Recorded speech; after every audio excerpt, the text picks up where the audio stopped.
Here we are with the year 2021 coming to an end. It has been an interesting year to say the least, and it's time to turn the page into year 2022.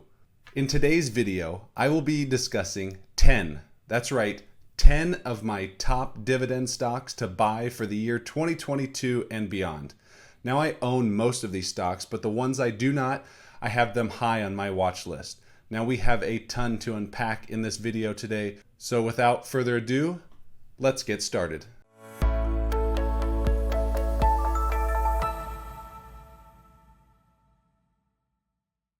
Hey everyone, Mark Rusin here, back for another video. As always, everything shared in this video is for educational and informational purposes only, so please perform your own due diligence before investing in any stock mentioned in these videos.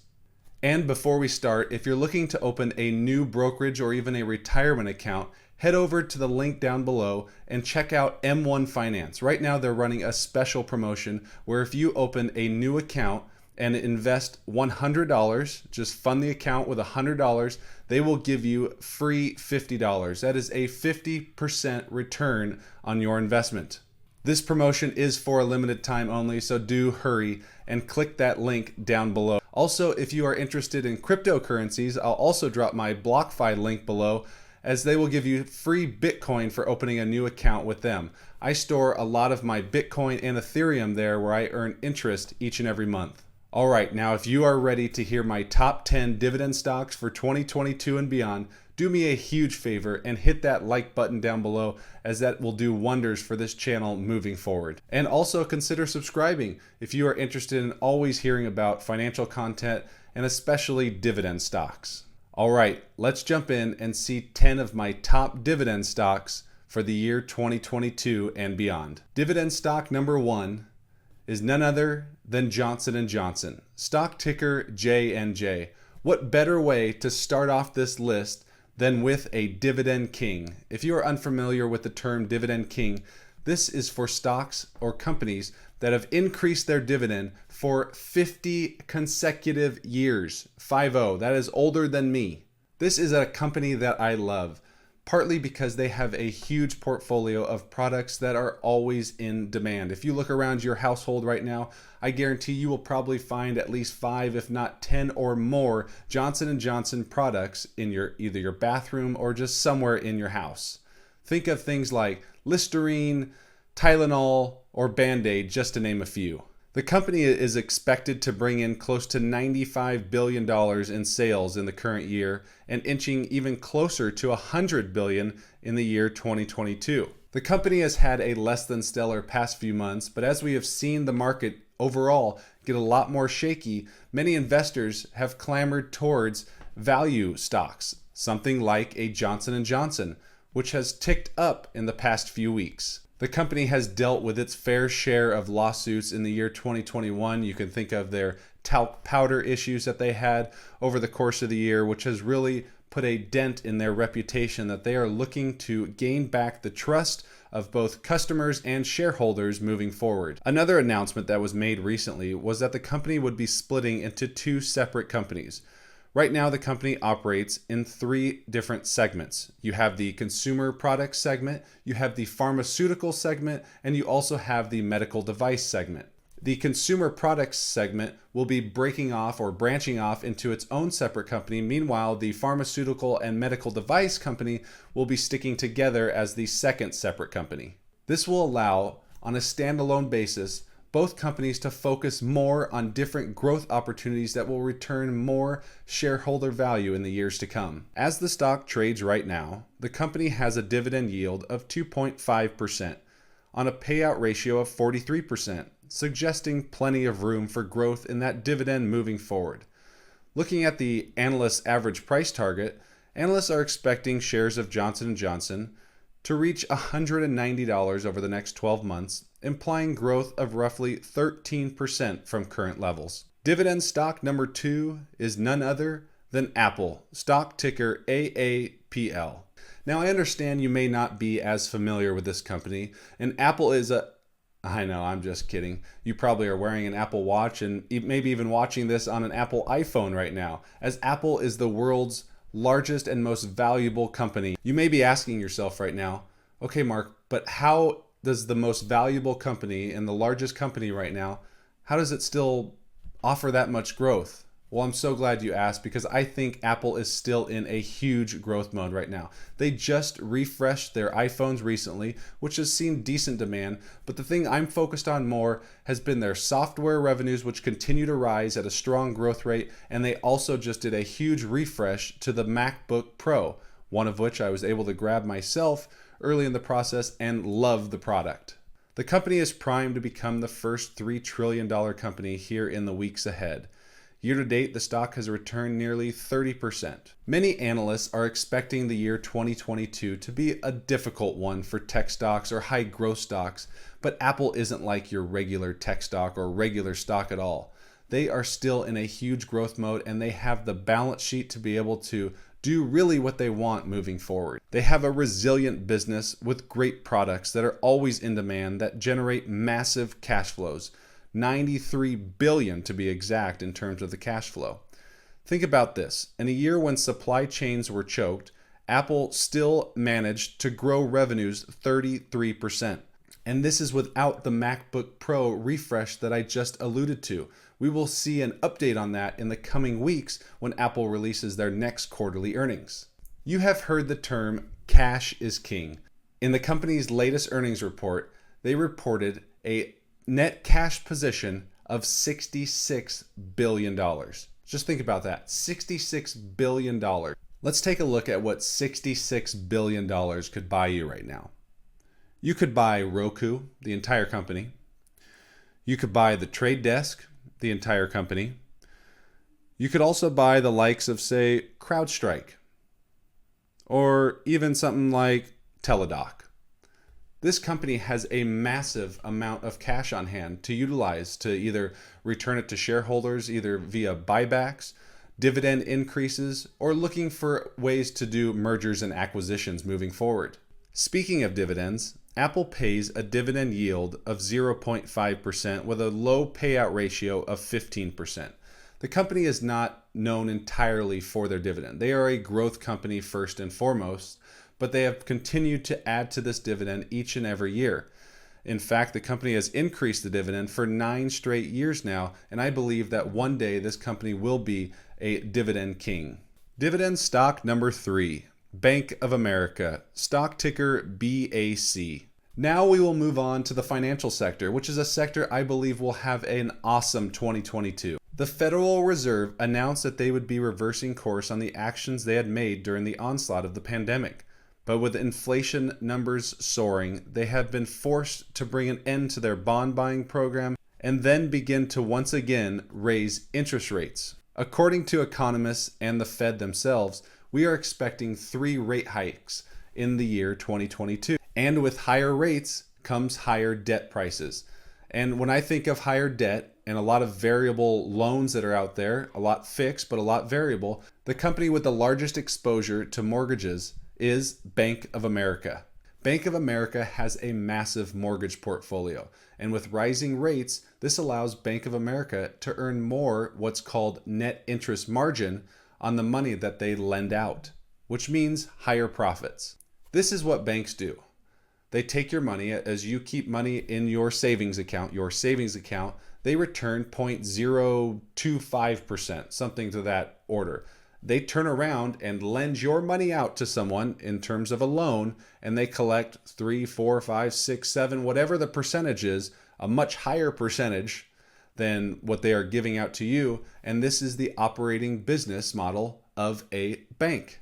And as you can imagine, they're not going to up your savings account all that much, but if they're allowed to increase their margins by increasing the rate that they lend out money, this is going to inherently bring in more money for this institution. Bank of America currently pays a dividend that yields slightly below 2% at 1.95%, with a low payout ratio of 24%.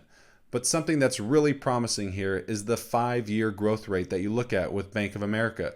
Over the past 5 years, Bank of America has increased on an annual basis the dividend an average of 25% per year. So they have been quite strong in terms of dividend growth. In terms of the analysts, they see shares rising to $49.19 over the next 12 months, with an analyst high price target being upwards of $64. Dividend stock number 4, Deere & Company. Stock ticker DE. Deere has performed quite well over the past year, and with a new infrastructure bill on the horizon, I expect this company to continue plowing forward in the year to come. John Deere manufactures heavy machinery and equipment. Think of bulldozers or excavators or backhoes. John Deere is the maker of all of these, and with the government looking to upgrade the infrastructure in the US, they will need equipment from the likes of John Deere. The company is also heavily involved in the agriculture side. Not only do they create or manufacture the tractors that are used a lot in the agriculture industry, but they are also implementing these tractors with new technology that allows them to drive themselves. Think of Deere as possibly the Tesla of agriculture. When it comes to Deere, they are what's called a cyclical company. So you're not going to get the smooth sailing that you're going to get with the consistent demand for the likes of the products of Johnson & Johnson. You're always going to need Listerine. You're always going to need toothpaste or Band-Aids or Tylenol, things like that. But you don't always need a new tractor every year or excavator or bulldozer. Maybe you do.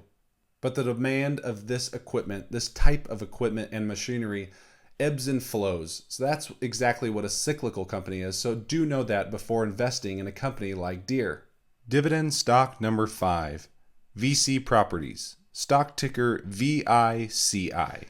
This next company we will discuss, VICI Properties, hails from the REIT sector. VICI is a net lease REIT, which for those of you that aren't unfamiliar with, a net lease REIT actually owns the underlying properties that they lease to tenants, and they pass a lot of the typical landlord costs, if you think of property taxes, maintenance costs, or even insurance costs, over to the tenants themselves and just sit there and collect a monthly rent payment. Most net lease REITs buy more of your traditional type investment properties or retail type properties. Think of buildings that TJ Maxx leases out, or Dollar General, or something like Home Depot. But when it comes to VICI Properties, they are more of a specialty net lease retailer, owning properties like casinos. The tenant base and buyers are unique to VICI, which has allowed them to stand out in a class of their own. In fact, they were the only net lease REIT that was able to collect 100% of rents during the eye of the pandemic. This was a time when companies and businesses were closing their doors and shutting down or work from home, and many of these collections dipped down or were cut in half to around 50% during that time. There is no question that 2020, when the pandemic was really getting started and it was really unknown, the aspect of it, that companies were seeing tough sledding. And it was a very difficult year for many real estate investment trusts. But what did VICI Properties do during that year? They increased their dividend 11% during 2020. This was by far the largest in the segment. The company has some great properties, and a unique thing that they do is they force their tenants to invest into the properties regularly to keep them looking pristine. I am looking for big things from VICI Properties in the coming year, as I believe they are very undervalued at current levels, so much so that I actually added to my position this week. In terms of the dividend, being a REIT, and if you're new to REITs, I actually did a separate video, Introduction to REITs, that I'll put down in a link below where I explain how REITs work. So check that out if you are new to the REIT sector. But in terms of the VC dividend yield, the company currently pays a dividend of 5.2%. So you're going to get a very solid yield with this company, and you're also going to get the opportunity for some strong growth from the underlying shares. Analysts agree with me in the fact that they see upside of 25% in the coming year, with an average price target of $35.88. Dividend stock number 6, Lockheed Martin, stock ticker LMT. The next company we will discuss is the largest defense contractor in the world. That is Lockheed Martin. And if you missed my previous video when I discussed 3 top dividend stocks to buy in the month of December, I'll put that link down in the description below, as I'll give you a hint. Lockheed Martin was one of them. Actually, it was the first one. The company continues to win huge contracts month in and month out, and revenues have grown at a double-digit rate over the past 5 years, which has allowed the company to increase their dividend for 19 consecutive years now. When you look at a company like Lockheed Martin, regardless of the political party that's in power right now, defense is something that's always needed. Now, you may have a higher defense budget in some years and a lower defense budget in other years, depending on the political party in-house. But at the same time, defense is always going to be something that's going to need to be upgraded or enhanced each and every year, or every few years at least, as technologies evolve around the world. I believe now is a great time to enter into a position with Lockheed Martin because the expectations are not very high. We have seen them come out with their recent earnings results, and they had some commentary which led to part of the sell-off here that we've seen of late that discussed the slowing growth that is expected in the year 2022. The company has been winning huge contracts left and right, but they are now laying the groundwork to bring those contracts to fruition. And those don't start taking effect until 2023, which is when we are expected to see the return to growth. 2023 and beyond is when the company and management believes that growth will return. But a lot of the time, the stock market is ahead of the game.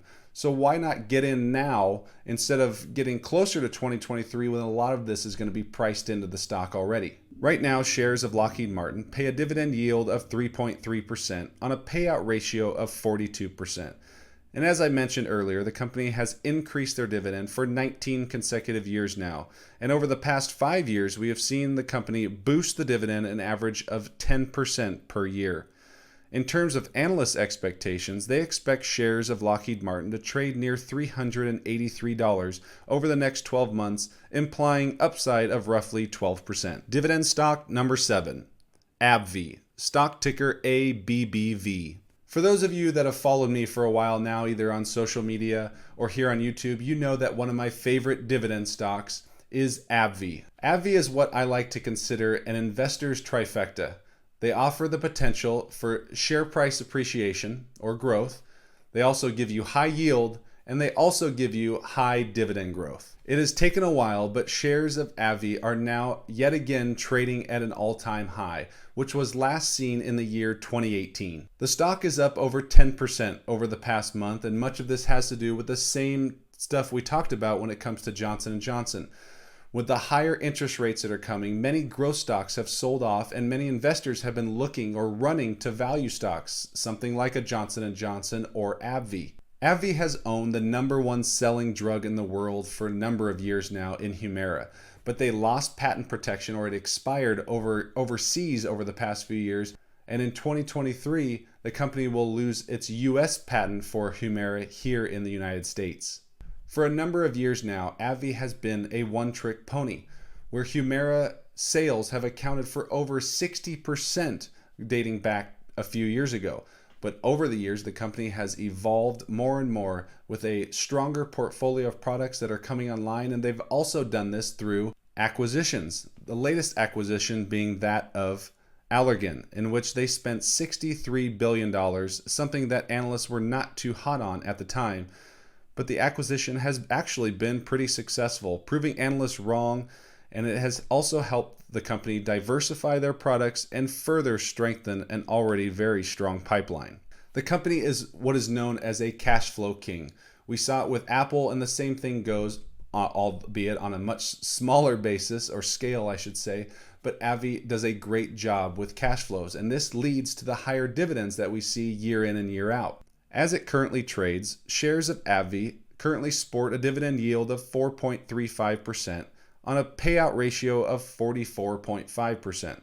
ABBV is a great stock to look at when looking for a new investment and something to have high on your watch list in the coming years, because again, they offer the potential for share price appreciation.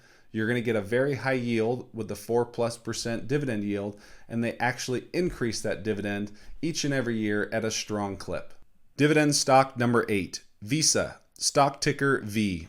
VICI is the largest fintech company in the world, sporting a market cap of $446 billion. The next closest competitor is the likes of MasterCard, which has a market cap of $345 billion, roughly $100 billion off from where VICI is. VICI shares have been under intense pressure over the past few months, and I'll explain a couple of the reasons why here in a few minutes.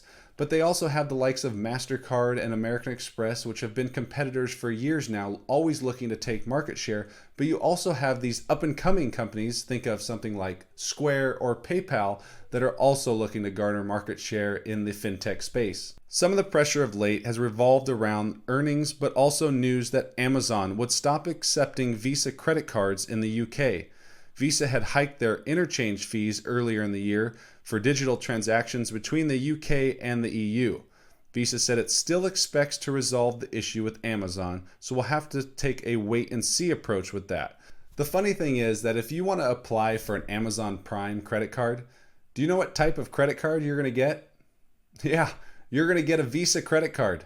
So the company still has a decent relationship with the company. It's just over in the UK, I think they're just trying to get some lower fees overall so that Amazon can kind of throw its weight around and get some more money on the back end, which I'm fine with. I'm an Amazon shareholder, but at the same time, I'm a Visa shareholder, so I see both sides. Being that shares have fallen in recent weeks, the company actually recently disclosed a new $12 billion share repurchase plan. In terms of the dividend, Visa right now is not known much for its dividend yield per se, but what they are really known for is this strong dividend growth that we see.